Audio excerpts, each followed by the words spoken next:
Yan, ready na si Rere. Ready na siya sa Tugigaraw.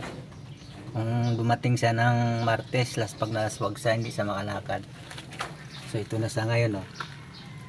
Ayan, naka-recover na siya. Yan, nantay lang natin yung announcement kung kailan ang basketing.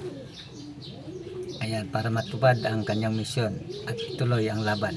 Yung grizzle natin na live na nag 1,000 plus ang speed. Ito siya, oh. Yan, sana matuloy yung basketing ngayon Friday, yung araw na to. Nantayin natin yung announcement kung matutuloy sa PRC Club. Yan, ito naman yung nag-cut off. Ito, dumating Lunes na, pero sasakay natin uli yan para malaman natin kung hanggang saan sila. Yan mga kalapatids, sana matapos nyo ang inyong takbuhin at matapos ang inyong misyon para marating nyo ang inyong